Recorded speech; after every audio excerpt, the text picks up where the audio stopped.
မကြီးပင်ရဲရောက်မှမောင်ဘိုးတင်တယောက်လွဲကိုလွယ်ပြီးတော့မကြီးပင်ပင်စီကိုမှီပြီးထိုင်နေတယ်မကြာလာတဲ့အချိန်မှာရွာမှသူနဲ့အရွယ်သူကောင်မလေးများနဲ့အနေငယ်ကြီးတော်သူများဩဇာသည့်အစီကလေးများကိုဇဲလာတောက်နေကြလေတယ်တချို့မိန်းကလေးများကဖန်ခုံနဲ့ကစားနေကြတယ်ဖန်ခုံကစားနည်းဆိုဒီမှာမိန်းကလေးနှစ်ယောက်ခြေဆင်းထိုင်ပြီးသူတို့ရဲ့ခြေထောက်များပေါ်တခြားတစ်ယောက်ကခုံနည်းမျိုးစုံနဲ့ခုံနေလေတယ်ခြေကိုခြေတမောင်ကျိုးဖြစ်ခုံလိုက်ခြေကလေးနဲ့ခုံလိုက်အတန်တစားစားနဲ့ကစားနေလေရမောင်ဘိုးတင်အဲ့ဒီမိန်းကလေးများစီကိုရှောက်လာလေပြီဟဲ့ကောင်မလေးတွေငါလည်းပါမယ်ပါလို့ရလားကောင်မလေးများကလည်းမောင်ဘိုးတင်ကိုတေချာကြည့်ပြီးတော့စရဲဝိုင်းလေးနဲ့ကလေးမလေးတယောက်မှနင်ကခုံတက်လို့လား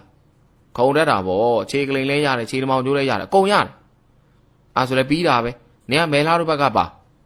မောင်ဘိုးတင်ကသူပါမိမဲလာကြည့်လိုက်သည်သူတက်တနည်းများငယ်ဟန်ရှိတော်လဲခတ်ဆွာဆွာကလေးမလေးဖြစ်ရာဟဲ့ဘိုးတင်နင်ငါတို့ဘက်ကပိုင်ကောင်းကစားနော်ငါအိမ်မကူရစေနဲ့အေးပါဟာနင်ကလည်းငါကစားတတ်ပါလေ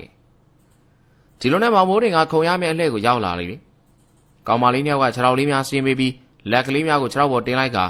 တစ်ဘူးနှစ်ဘူးသုံးဘူးអော်ပြီးတော့ပြောင်းပေးနေတယ်လေးဘူးမှာတော့မောင်ဘိုးတင်ဒုက္ခရောက်ချေပြီလေးဘူးဆိုဒီမှာခြေဆင်းထားတဲ့ကောင်မလေးနှစ်ယောက်ကခြေထောက်နှစ်ချောင်းထိတ်လေးပေါ်မှာသူတို့ရဲ့လက်ကလေးများကိုထွာပြီးတော့လေးစင်ဆင့်ထားခြင်းဖြစ်တော်တယ်မောင်ဘိုးတင်ကလေးဘူးကိုပစိုးကိုကြောင်းမကြိုက်ပဲတူတူဝစ်ကခုံလိုက်ချိန်ခြေဆင်းထားတဲ့ကောင်မလေးနှစ်ယောက်မှာအလံတကြားမတ်တက်ထားရလိုက်ပြီးဘိုးတင်ညစ်ပတ်တယ်ငါတို့ပစိုးနိုင်ပြတယ်မကစားတော့ဘူးနင့်ကိုဘာယုံနဲ့သွားတိုင်မယ်ကောင်မလေးနှစ်ယောက်ရဲ့စကားကြောင့်မောင်ဘိုးတင်လည်းပြပြတလဲဖြစ်သွားပြီးဟာငါခုံညာလေးငါနင်တို့ဘာမှပစိုးလန်ပြလို့လဲဟာဟေးမတီးဘူးနင်ညစ်ပတ်တယ်ငါတို့မကစားတော့ဘူးခြေစင်းထိုင်နေတဲ့ကောင်မလေးနှစ်ယောက်မကြီးပင်ရိမ်မှထွက်ပြေးသွားသည်